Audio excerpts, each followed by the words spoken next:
In today's video, I wanted to continue my journey through House Redoran's questline featured in the Elder Scrolls 3 Morrowind. Last time, I received orders from Nalvilie to look into the Telvanni base of Shishi, and to also defeat a Daedra worshipper at the Shrine of Ashelmawia. Once that was taken care of, I returned to Andasreth and continued to work for him. I helped to clear the councilman's son's name, put an end to the slanders from a Halalu nobleman, and defeated a group of smugglers out of the caves of Shurenbal. After that, my last task with Sarethi was to take care of a crazed Redoran noble. Although, instead of vanquishing Arethan I was able to rescue his daughter from the Telvanni and show proof that she was alive. This was enough to do the trick and to snap him out of his mad spell. Finally, I moved on to the next quest giver, Redoran. She gave me 2 tasks to complete. The first was to put an end to more slanders from House Hlalu, and the second was to recover relics from the Raidus family tomb. This is where the story continues.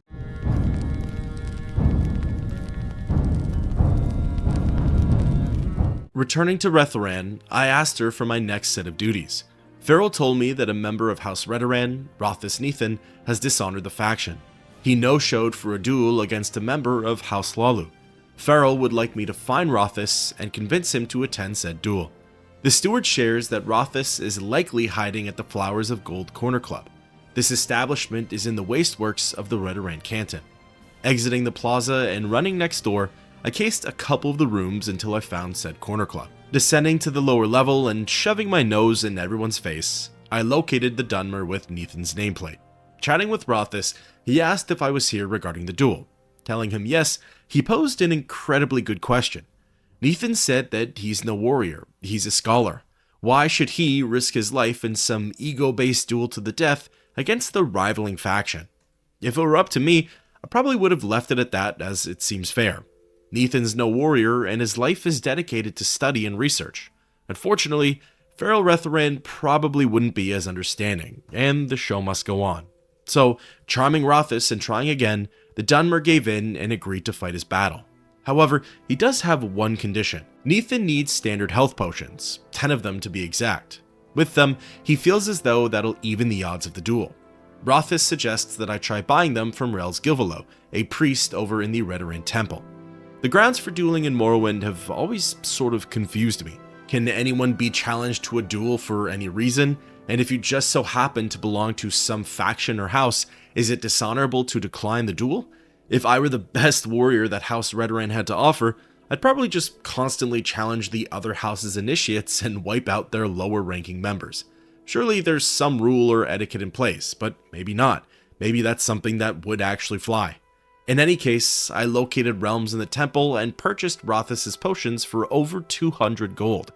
Something tells me I'm not getting recompensated for them. Rushing back to Nethan and handing them over, he says to meet him at the arena, likely to watch the fight. Getting ready to cheer him on as he is my guildmate / housemate, I went on over to the arena canton and poked my head over the ledge. I winced pretty much right away. This was the mismatch of a century. A dweeby scholar wielding a dagger versus a Hlalu caster in full armor. A couple of destruction spells later and Rothis was dead. Luckily for me, the outcome didn't really matter. Unfortunately for the house, one of our members was forced into his own death. Regardless, I recalled to the treasury and reported to Redoran. All she really said was that the duel was over and House Redoran's honor was restored. I guess all it took was the death of Redoran's brightest up-and-coming minds. With that, thus ends the quest, Duel of Honor.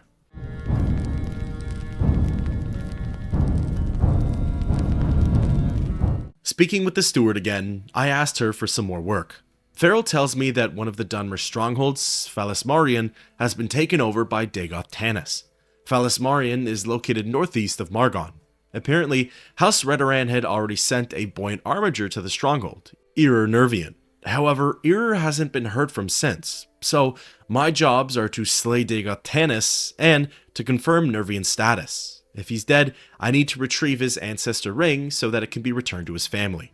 Now, while the 6th house hasn't fully come up in conversation yet, their time in the limelight officially begins. Dagoth Tanis is an ash creature. These beings shouldn't be taken lightly, as they could be pretty powerful and carry around diseases like blight. Typically, Dunmer strongholds are fairly big and have more than a few zones to them. So navigation is probably the trickiest part to this quest, right behind House Dagoth's servants, of course. Arriving at Fedris, I first entered a small building called Missin Akin's Hut. Surprisingly, this held a lone NPC named Missin Akin, and he was non-hostile. Since he has nothing to do with the quest, I left him alone. But apparently he's a master trainer for marksmen, so that was pretty neat to discover. Next, I entered the biggest building in the stronghold, the lower level. This zone contained all sorts of Ash creatures. There were Ash slaves, Ash zombies, and there was even another named servant, Dagoth Gnell. Gnell is an Ash ghoul and is level 14. Ash ghouls can prove to be pretty tricky opponents. I remember my first fight with one. Granted, I was a really low level, it took me probably more than a dozen tries to kill it. Luckily, now they aren't really issues anymore.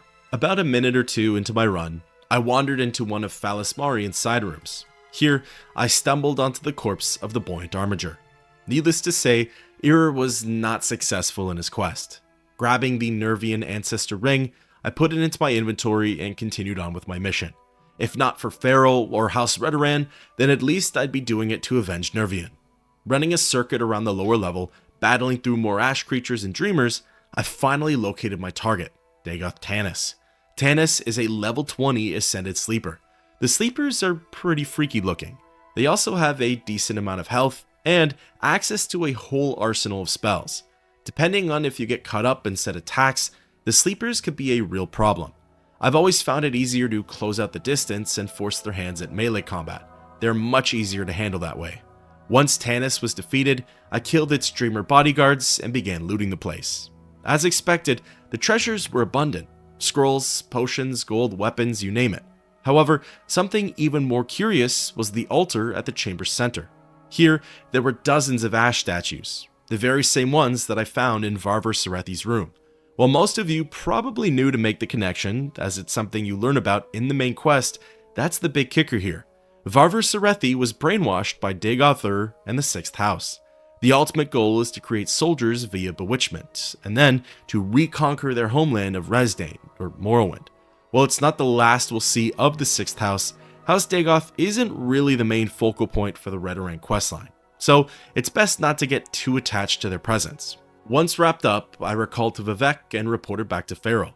Handing the steward Nervian's ring, she thanks me for my efforts. She's saddened to hear about Irur's death, but takes solace in knowing his ring can be sent off to his family. As a reward, she gives me an enchanted ring called the Ancestor's Ring. With it, I can summon an ancestral ghost to aid me in battle. Thankfully, I'm not a Dunmer, or else this reward would feel pretty useless. With that, thus ends the quest, Slay Dagoth Tanis.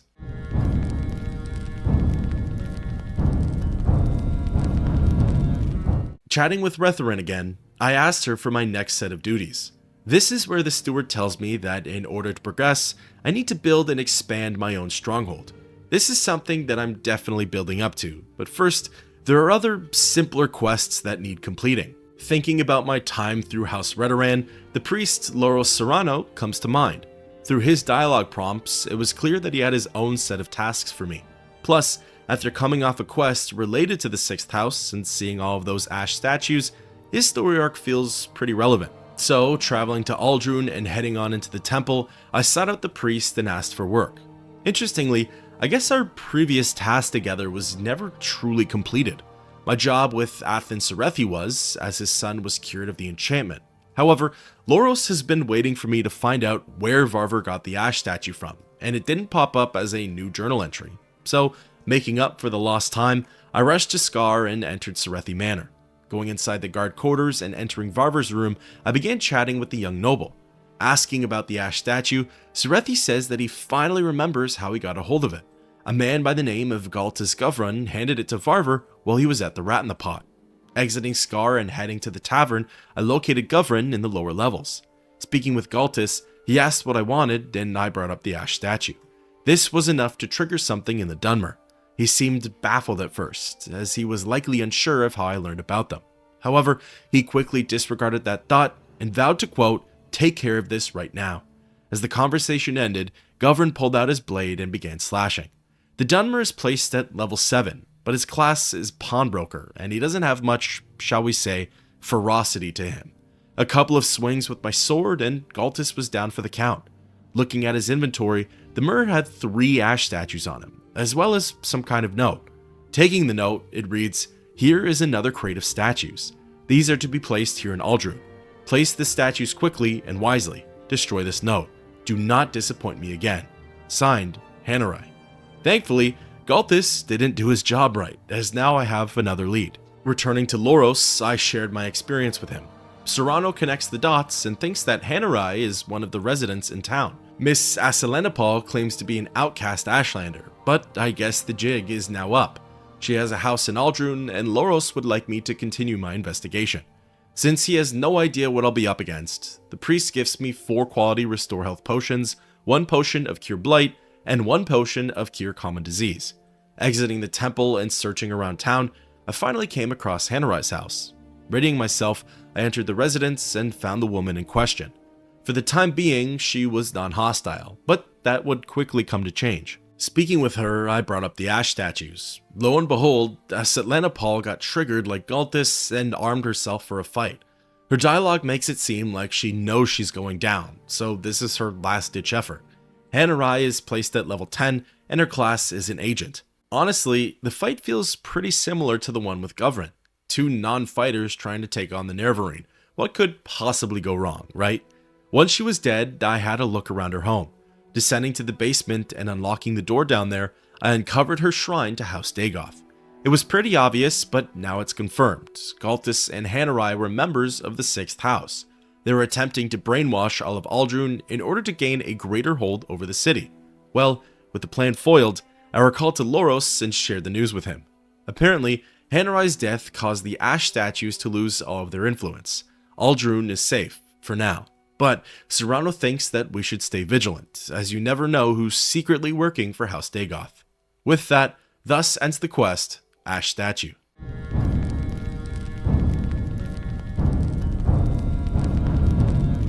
Chatting with the priest again, I asked him for some more duties.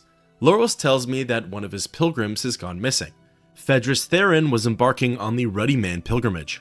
He left weeks ago, but it's been a couple of days since he's last checked in. Tharen's last confirmed location was Gnisis. He's attempting to make it to Coal Mine, which is just south of the city. Serrano would like me to head over there and begin looking for him. Pilgrimages are a pretty common thing here on Vvardenfell. There are a couple of routes that the player can even do themselves, and there are a handful of side quests and faction quests that involve escorting pilgrims to their shrine. As for this quest, well, let's just say that Fedris is in a bit of a pickle. Slight spoiler there. Reaching Gnisis and asking around for him, everyone says that he had already left for Coal Cave. Like mentioned before, the cave is south of town. Moreover, if you directly cross the stream and just follow the winding path southwest, you'll spot the pilgrim in no time. He's right outside his destination, which is pretty peculiar. Speaking with him, Fedris pleads for help as he's feeling ill. He asks for something that could possibly help him, and because I have a potion of cure disease in my inventory, I'm able to hand it over. Tharen takes it and claims to already feel better. Beyond that, there's not much else to do here. The quest and conversation kind of just ends there. The pilgrim insists on continuing with his journey, and my job is done. I was lucky that I had that potion on me, otherwise I would have had to do a bit of back and forth. Honestly, this quest felt a little weird, as all of the other recent ones have been a little more fleshed out and lengthier. This one felt a little too short and easy, but I guess it's Serrano's second quest, and therefore could be done pretty early on into the House Redoran storyline. Regardless, with everything taken care of, I recalled to Aldrun and reported to Loros. The priest thanked me for my efforts, and as a reward, he gifted me 4 potions of cure common disease. In his words, they're to make up for my sacrifice, although I'm pretty sure he was the one who gave me the potion in the first place. In any case, with that, thus ends the quest, Find Fedris Tharen.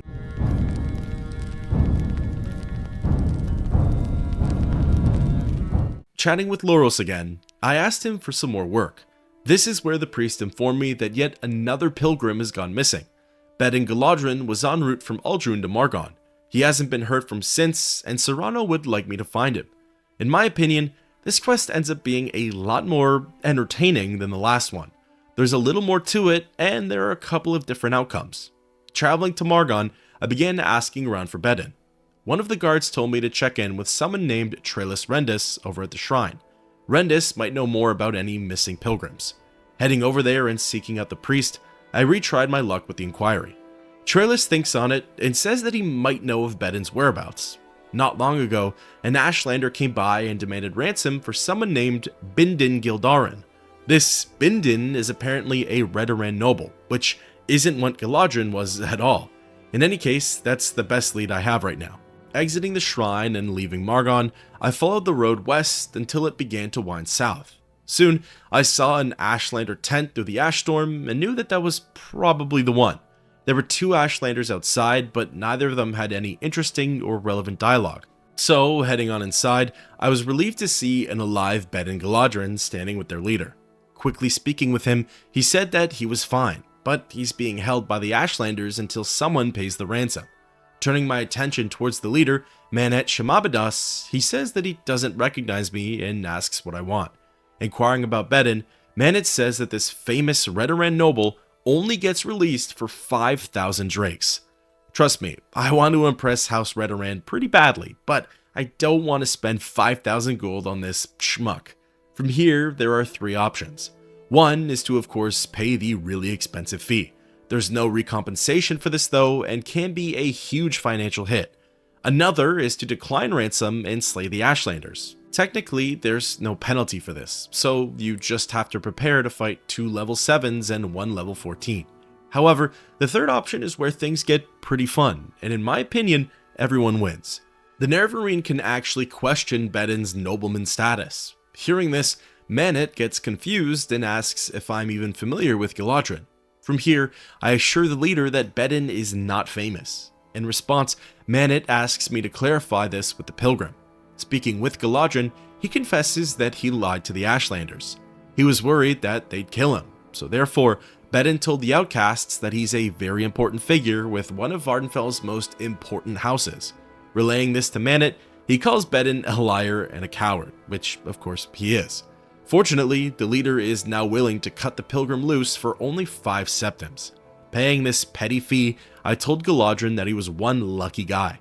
The Dunmer insists that from here, he'll be okay and wishes to complete his pilgrimage. Sounding good enough for me, I recalled to Aldrun and reported back to Loros. The priest thanked me and said that he'd make sure my deeds are relayed to House Redoran. With that, thus ends the quest, Find Beden Giladren.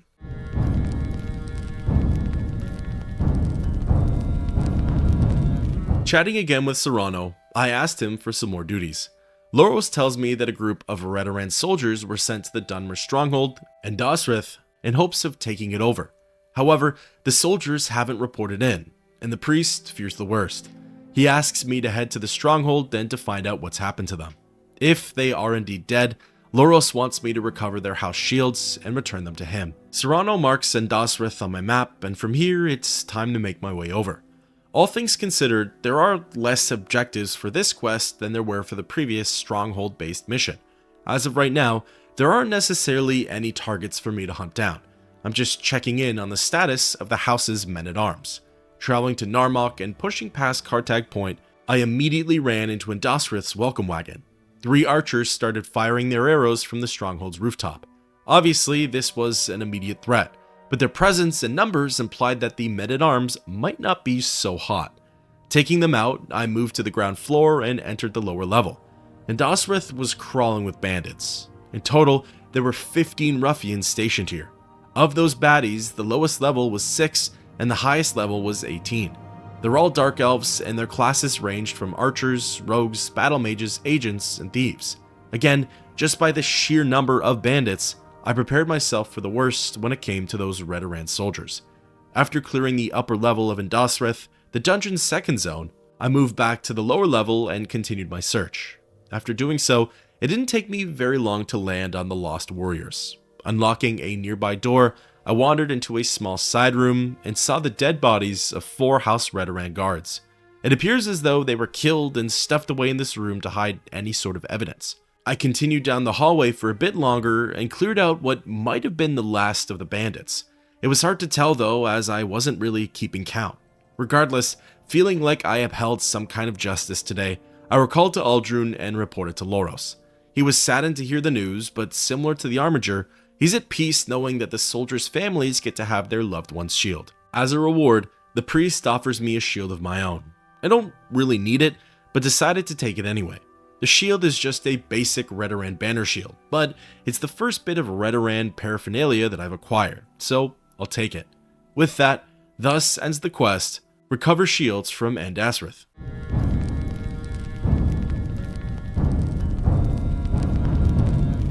Speaking again with Loros, I asked for some more work. This is where he informed me that that was it for him. The priest said that our time together had finally come to an end, and suggested that I talk to either Athen or Farrell. Funnily enough, both of these quest givers need me to build that stronghold in order to progress, so maybe the time has finally come. However, Athen would end up being my next target, as thinking back on it, he actually told me what the next story arc was. In order to advance in rank, I need to gain the support of at least 2 more counselors. According to Sarethi, the best 2 to start with would be Hlaren Ramarin and Barara Morvayn. Athen does give me a word of warning though for both council members. Both families have recently gone through some difficult times. Sarethi isn't sure what tasks they'll make me do and how many I'll need to complete. Sounding fair enough, I exited Sarethi Manor and went on inside of Ramarin Manor. Hlaren was in the next zone over, the private quarters. Finding the councilman and speaking with him, he knew exactly what I was here for. Ramarin knew that I needed his support, and his opening line included the task at hand. He needs me to collect taxes from Gnisis. Honestly, it doesn't sound too difficult. The usual collector is feeling unwell, so I'll be filling in for him. The job description is simple enough. I speak with Hetman Abelmawiya and ask for the town's cut. I was trying to remember if this quest was a double whammy. I remember chatting with the Hetman during another quest line for some other purpose, but after looking it up, he appears to be just involved in some Legionnaire quests, but unrelated to the taxes. Now, as for this task, it really is as simple as it sounds. Honestly, the hardest part was finding the Hetman's hut, as no one is able to direct me there. Once inside, I asked for the taxes, and there was no fuss or fight. He asked for a moment, collected the 60 drakes, and happily handed them over. There was no conversation beyond that. Again, this quest can be completed pretty early on, so no point in overcomplicating it for new players. Returning to Aldrun, I went back to Ramarin Manor and reported to Hlaren. On the subject of taxes, I have the ability to either hand it all over or shortchange him by 10 septims. The latter is actually a really bad idea. For a mere 10 gold, I can get kicked out of House Redoran and would have to cease all operations with the faction. Yeah, probably not worth it for what, an iron dagger? So, giving the full 60 over, Hlaren is ultimately pleased with my efforts. However, as this task ends, the next one begins. He'd like me to check in on an old acquaintance of his. With that, thus ends the quest, taxes from Gnisis.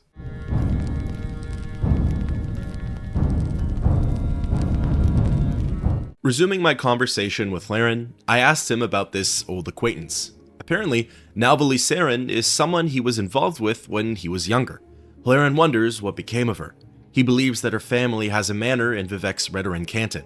Ramarin tells me to relay the message that he doesn't care about the past. He believes he can support her and invites her out here to Aldrun. Admittedly, I thought the woman standing next to Hlaren was his wife. I was in disbelief that he'd say all these things with her right there. So, getting the scoop from the Dunmer herself, it turns out that she's not his partner. Nalvilie Saren is actually Ramarin's servant, but the plot thickens when she's asked about the councilman. She loves working for Hlaren, and often finds it, shall we say, distracting to be around him. When asked about Nalvilie, the claws come out. Nalvilie believes that Ramarin is wasting his time. Saren has disgraced her family and disrespected the Lord. Sanarith rants on and almost confesses something, but quickly retracts it, as quote, it would not be proper. Well, playing matchmaker, it's time to open the gates of love. First, I figured I'd pay a visit to Vivek and find Nalvilie. As it would turn out, her family does have a manor in Redoran's Plaza district. However, whatever Nalvilie did in the past, the wounds are still open and they're still deep. Even with a charm spell, everyone in her clan says the same thing about her. She's disgraced the family and that's that. It took me a bit to find someone who was willing to talk about her. However, after finding Taurus Saren and popping the question, he hit me with an Uno reverse. Taurus said that if he tells me about her, I have to promise to leave the manor and never mention Nalvilie in front of him again. I'm telling you, this topic is only getting spicier. Agreeing to his terms, Taurus finally spills the beans. The outcast Saren owns a business in the St. Oms Canton.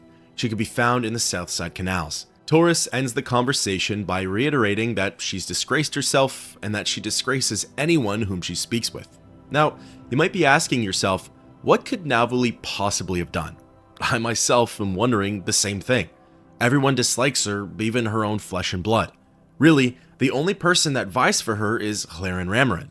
Maybe that might tip you off as to what could have happened. Finding Saren's shop and speaking with her, the opening line is all the player needs for the dialogue. Nalvilie is surprised to hear that Tharen still wants to meet with her, even if it means taking on some shame. However, she declines the request, saying that even at her lowest point, the answer is still no. She never liked how the councilman always hung around her like a quote, lost scrib. So it seems like Tharen has tried courting her before, and he's still got no game, even as a council member of House Redoran, one of the most influential factions in all of Vvardenfell. At first, I thought Nalvilie disgraced herself by turning down Ramarin, a pretty unfair circumstance. However, it turns out that Nalvilie is actually pretty promiscuous. This is what's hinted at as to why she's been disgraced. Again though, an unfair circumstance. According to several Dunmer men, she's been around the block. Enohlalu, Elmslervu, Nalis Gals, and even Atherin Sarethi call her out for quote, giving a lot of favors to men. Honestly though, the best part is that not even wealth and security could bring her over to Ramarin. Ramarin is truly the incel's champion. In any case, returning to Aldrun and breaking the news to the counselor, for some reason, the conversation defaults to Nalvilie being dead. I guess my character felt that it was too embarrassing to deliver the real news, so he just made up a lie. Either way, Ramarin gives me his full support as a counselor. Now, what's interesting is that the player can bring up Nalvilie Saren to Tharen. I can tell him how his servant truly feels. This gets Ramarin's mind racing. He's unsure what to say and thinks that due to his age and the circumstances, it would be improper. From there, my character is able to convince him. I'm not really sure what he would have said, but Ramarin decides to at least consider the possibility of it. If I had come to him sooner regarding Nalvilie, I actually could have avoided the whole Nalvilie arc, but hey, lore is lore, and it's juicy lore at that. With that, thus ends the quest, Nalvilie Saren.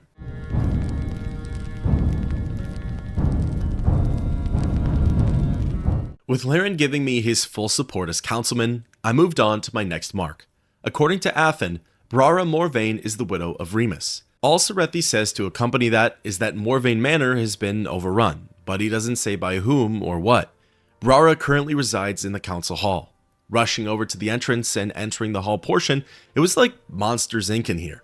There were doors leading to just about every Redoran member's home. Finding the right one took me longer than I'd care to admit, but eventually I landed on the Morvayn temp housing. Speaking with the widow, she asked if Athen sent me over, because if so, she's already got a task in mind. Brara would like me to clear the remaining beasts from Morvayn Manor. Her late husband, Remus Morvayn, died defending the home. The beasts/creatures are actually abominations from the Ghost Fence. Brara believes that they were drawn to the manor via some mysterious ash statue they received a couple of weeks ago. The objective is to defeat all of the creatures, remove the statue from the home, and deliver the piece to Loris Serrano. As was demonstrated, Serrano knows how to disenchant and destroy the statues. Well, I guess we all know where the statue came from and how it came to be.